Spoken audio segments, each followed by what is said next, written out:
Rosângela Lorenzetti, secretária-geral do Sindicato dos Bancários de Araraquara e secretária de Saúde da FETEC São Paulo.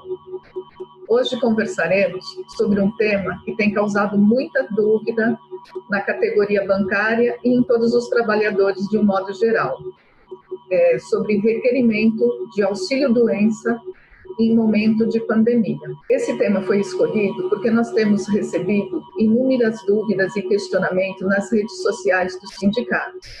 A ideia de fazer esse vídeo sobre esse tema nasceu de uma iniciativa do Sindicato dos Bancários de Araraquara e do escritório Crivelli Advogados.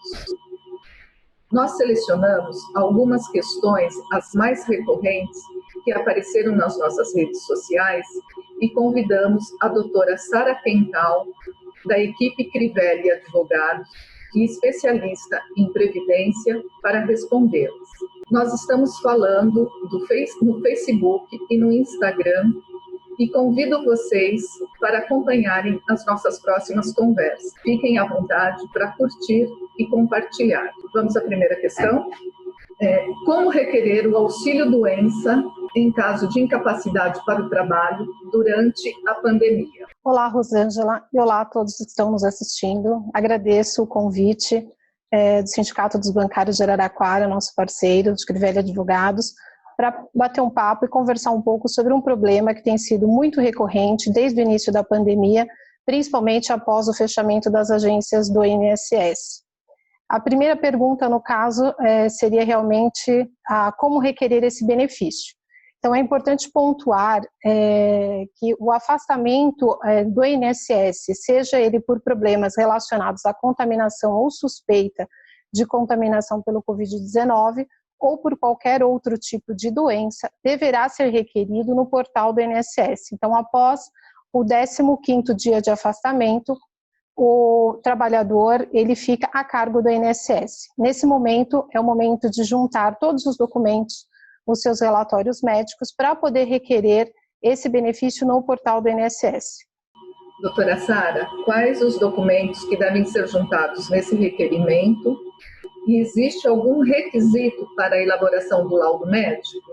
Além dos documentos pessoais e dos relatórios médicos, a portaria 981, ela trouxe alguns requisitos específicos para a elaboração do atestado médico que deve ser anexado no portal do Meu INSS. E esses requisitos têm sido um dos principais motivos para o INSS indeferir esses benefícios. Então, eles exigem que esse atestado médico, ele deve ser legível, sem nenhum tipo de rasura, ele tem que conter o nome do profissional, o seu CRM, conselho de classe, e principalmente deve conter delimitado a data de início e de término deste afastamento. Atestados médicos com períodos genéricos têm sido motivo de indeferimento. Então é muito importante que constem essas informações, além do relatório da doença e também da CID, que é o Código Internacional de Doença. E será necessária a realização de perícia para conceder o benefício? Não. Neste período da pandemia, em razão do fechamento das agências do INSS, a forma que foi encontrada para que esses benefícios fossem concedidos, até porque trata-se de renda de caráter alimentar, foi a concessão do benefício sem a realização das perícias. Então, esse benefício que está sendo concedido não é o benefício definitivo do auxílio-doença, trata-se de um adiantamento deste benefício, uma antecipação, mediante apenas a análise feita da documentação. Por isso, tão importante que essa documentação esteja clara, com todos os requisitos requeridos pelo INSS, para que seja possível avaliar qual é o grau de incapacidade do segurado mediante a documentação, sem necessidade de passar por essa perícia. E qual será o valor da renda mensal do auxílio-doença? A antecipação do auxílio-doença, neste período de no máximo 3 meses, ele vai ser concedido no valor de um salário mínimo, ou seja, R$ 1.045. Muitas pessoas devem perguntar, mas eu tenho contribuições do INSS com valores próximos do teto, tenho contribuições que são maiores e que me daria o direito a um benefício com um valor maior. Eu vou receber apenas o valor de um salário mínimo? Vai receber apenas o valor de um salário mínimo durante esse período de adiantamento, de antecipação de 3 meses. E a eventual diferença do valor da renda mensal do benefício poderá ser requerida posteriormente? Então, a portaria, Rosângela 981, ela disse que após passado o período de antecipação desse benefício, caso seja necessária uma prorrogação, os valores poderão ser reavaliados após uma realização de perícia, porque as agências, por hora, né, até teve há 2 semanas atrás um novo pronunciamento do INSS, as agências estão fechadas por hora até o dia 19 de junho. Passado esse período, as pessoas que ainda precisam continuar afastadas ou desejem realmente discutir essa questão do valor, elas terão que passar por uma perícia médica para que seja reavaliado se realmente o benefício é definitivo. E aí haveria o pagamento da diferença do que ela deveria receber, de acordo com as suas contribuições ao INSS, e o que ela recebeu, que é o valor de um salário mínimo. Num exemplo prático, se a pessoa tivesse direito a receber R$3.045, ela recebeu apenas 1.000, por causa que é o valor do salário mínimo, ela tem uma diferença para receber de 2.000. Contada a partir de qual data? Desde a data de início do benefício até a data de cessação do benefício. Caso essa diferença não seja paga via administrativa pelo INSS aí nos próximos meses, porque não sabemos ainda como vai ser feito todo este procedimento, diante de tantas perícias que são sobrestadas aí nesse período de fechamento das agências, essa discussão também poderá ser feita na via judicial. Eu acho que a senhora já falou isso, mas eu vou perguntar, porque acho que foi no meio de uma resposta e às vezes não fica claro para quem está fazendo, quem está com a dúvida. Qual que é o tempo de duração desse benefício? O benefício será concedido por até 3 meses. Foi importante você refazer a pergunta, porque tem um ponto também a ser considerado. Vamos supor que nós temos um trabalhador em que o médico particular indicou um afastamento de 30 dias. Após esses 30 dias, ele identificou que ele ainda não está apto para o retorno ao trabalho. Esse benefício ele pode ser prorrogado? Ele pode sim ser prorrogado por até 3 meses. Como que ele vai fazer essa prorrogação? Esse pedido de prorrogação também é feito no portal do INSS, mediante a juntada de um atestado médico que indique qual é o novo prazo que ele precisa estar afastado. Ou, ao contrário, digamos que o médico tenha indicado 45 dias de afastamento e o INSS tenha deferido o benefício apenas por 30 dias. Então, ele pode ainda utilizar o atestado anterior para pedir o complemento desse tempo. Agora, esse benefício, para que ele seja prorrogado além dos 3 meses, ele vai precisar de uma perícia médica presencial. E aí essa perícia será realizada após a normalização dos serviços e abertura das agências. Então, se a pessoa quiser converter esse benefício de antecipação de auxílio-doença num benefício definitivo, que é calculado de acordo com as regras que já são vigentes, com o valor efetivo do que a pessoa contribuiu ao INSS, ele vai ter realmente que passar por uma perícia para avaliação do quadro. Assim como as pessoas que tiveram o seu benefício indeferido durante essa fase e não conseguiram reverter o benefício, seja na via administrativa ou não optaram pela via judicial. Então, também terão que se submeter às perícias. E no caso de indeferimento do auxílio-doença, ou na demora do INSS na análise desse benefício, qual a providência que deve ser tomada? Então, aqui nós temos 2 situações distintas. A primeira é o indeferimento do benefício. Neste caso, é muito importante ler o comunicado do INSS, porque nas últimas semanas nós tivemos alguns motivos clássicos de indeferimento por parte do INSS. No comunicado, normalmente vem assim: benefício indeferido pelo não cumprimento das regras de preenchimento do atestado médico nos termos da Lei 3.982 e da Portaria 981. É genérico esta informação no comunicado.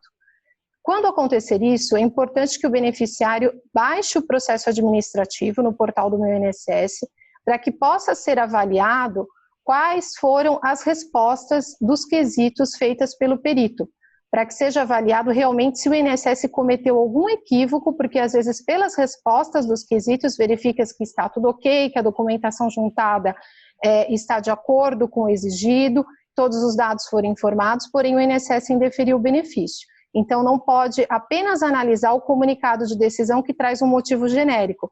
Tem que analisar com detalhe o processo administrativo para avaliar qual seria a melhor conduta. Outro motivo de indeferimento dos últimos dias é o motivo 78, que traz a seguinte informação: a data de início do benefício é superior à data de cessação do benefício. O que vem a ser isso? Quando o segurado requereu o seu benefício, já havia passado o prazo determinado pelo médico particular para o afastamento. Então, um exemplo, a pessoa passou no médico e o médico indicou que ele deveria ter sido afastado a partir do dia 30 de março. Porém, no portal do INSS, como data de requerimento do benefício, constou apenas 5 de maio. E o médico tinha indicado um afastamento de 30 dias. De 30 de março a 30 de abril, já transcorreu o prazo de 30 dias e o benefício foi requerido posteriormente. Então, se isso acontecer, o INSS está indeferindo realmente porque fala que a data de início é posterior à data de cessação. Então, é importante, assim que houver o afastamento, após o 15º dia, onde o empregado não está mais sobre a responsabilidade da empresa, já fazer o requerimento no portal do INSS para fixar a sua data de requerimento e a sua data de início. Mesmo assim, se o seu benefício for indeferido, é possível ingressar judicialmente para pleitear a concessão desse benefício, também sem realização de perícia por hora, porque as perícias judiciais também estão suspensas. E mais uma vez aqui eu reforço a necessidade de apresentação de uma documentação com todos os dados exigidos, porque tanto o perito do INSS quanto o perito judicial vai fazer uma análise com base na documentação. No caso das análises não terem sido realizadas dentro do prazo legal, é possível impetrar um mandado de segurança, que é um meio processual, onde você pode requerer que o INSS analise o seu benefício. Não é uma medida para conceder o benefício, mas sim para que ele analise aquele benefício que já foi requerido há mais de 30 dias, prorrogáveis por 30 dias, e ainda não foi sequer analisado para saber se vai ser indeferido ou não. E já que nós estamos falando de INSS num período de pandemia, então outra dúvida que tem chegado bastante até o sindicato é, em caso de afastamento pela Covid-19, se a empresa se recusar a preencher a CAT, quais CIDs podem ser informados na CAT? Então, em caso de afastamento pelo coronavírus, é necessário preencher a comunicação de acidente do trabalho, mas no caso o sindicato deve preencher mediante também a elaboração de um atestado médico, né? Porque no atestado médico consta não só a doença, como a sua classificação, o código realmente, a CID, né? O Código Internacional de Doença. Para as questões do coronavírus, tem alguns CIDs relacionados à suspeita ou à efetiva contaminação. Então, nós temos a CID U07.1, que é nos casos de vírus realmente identificado pelos exames laboratoriais. Nós temos a U07.2, que é a CID tratada para o vírus não identificado, porém o diagnóstico ele foi feito em razão de alguns sintomas. Então, o vírus não foi identificado, mas clinicamente ele foi avaliado em razão de alguns sintomas, foi diagnosticado como uma suspeita do Covid-19. Temos o J11, que ele o Código Internacional de Doença, que diz que ele não tem a doença, ele é assintomático, não é que ele não tenha doença, ele não foi constatado com a doença porque ele é assintomático, mas ele esteve em contato ou esteve próximo de alguém que teve ou já foi testado positivo para o Covid-19. Temos ainda o Z29, que é o isolamento social, a pessoa que já passou pela quarentena, mas ainda tem necessidade de ficar afastada do trabalho, porque alguém próximo a ele, um parente ou alguém próximo, realmente teve a contaminação. E temos o B34.2, que realmente é para os casos confirmados de óbito pelo Covid-19. Então, são alguns CIDs que podem ser abordados na CAT e são CIDs que vão desdobrar em futuras análises, porque o trabalhador que ele ficou afastado do trabalho em razão de uma situação por exemplo, o isolamento social, ele não foi contaminado, mas em razão de uma pessoa próxima, ele teve que ficar afastado do trabalho, isso também poderá ser discutido, porque desde que nós tivemos a reforma da Previdência, houve uma mudança do risco social avaliado pela Previdência. Antes nós avaliávamos apenas a doença, e agora nós avaliamos também a incapacidade laboral. E o trabalhador que está afastado, seja por qualquer um desses motivos, ele tem uma incapacidade laboral mesmo não possuindo a doença. Então isso é uma discussão ainda muito recente, em razão da reforma ter sido aprovada no final do ano passado, mas de acordo com as novas diretrizes da reforma, é um tema ainda de discussão que vai poder ser levado para o judiciário. Entendi. Tá bastante novo esse tema e bastante complexo, né? Com certeza. Tudo novo e nós estamos aprendendo tudo isso juntos. Em caso de afastamento recorrente de contaminação pelo coronavírus, será considerado doença ocupacional, então? Desde o início da pandemia, com a edição da medida provisória 927, que foi uma medida que veio para trazer providências para conter a pandemia e providências de benefícios para os trabalhadores. Essa medida provisória, ela trazia no artigo 29 de que o afastamento relacionado à Covid-19 não era considerado doença ocupacional. Mas no final de abril nós tivemos uma decisão liminar do Supremo Tribunal Federal que considerou a contaminação pelo coronavírus como uma doença ocupacional. Antes, no texto da MP, ela seria considerada doença ocupacional desde que o trabalhador comprovasse o nexo de causalidade com a sua atividade, o que seria bem difícil, porque a empresa poderia alegar que ele contraiu o vírus no convívio social e não no exercício da atividade laboral. O ônus era do trabalhador. Com a decisão do Supremo Tribunal Federal, o ônus foi transferido para a empresa. Então, cabe à empresa agora comprovar que ele não contraiu a doença no ambiente laboral. É uma decisão ainda liminar, ainda vai ser avaliado o mérito, mas por hora temos este parecer do Supremo Tribunal Federal. O reconhecimento do nexo de causalidade é muito importante, isso é uma preocupação sempre do trabalhador, quando ele sabe que ele adoeceu por questões relacionadas à sua atividade laboral, por causa dos benefícios que lhe são gerados, como estabilidade, recolhimento do FGTS, então é muito importante.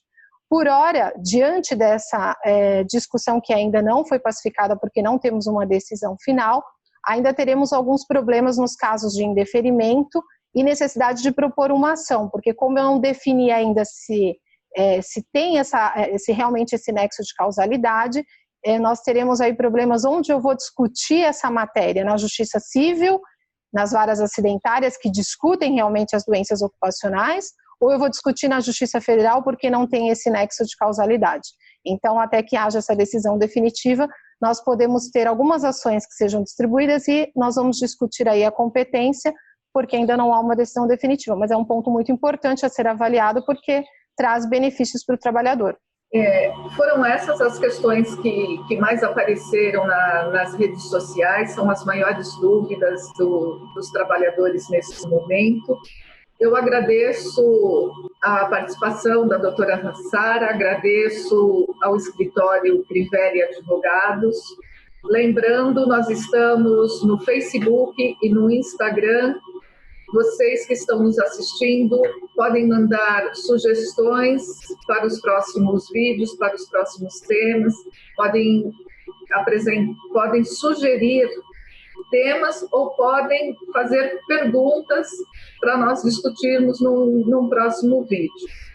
Rosângela, eu agradeço mais uma vez o convite, a parceria com os sindicatos bancários de Araraquara, e estamos aí à disposição para discutir novos temas, dúvidas dos trabalhadores em relação aí às questões previdenciárias, não só relacionadas à pandemia, mas também aí às alterações que tivemos aí nos últimos meses. Agradeço mais uma vez. Obrigada a você também que nos assistiu até o momento. Nós que agradecemos.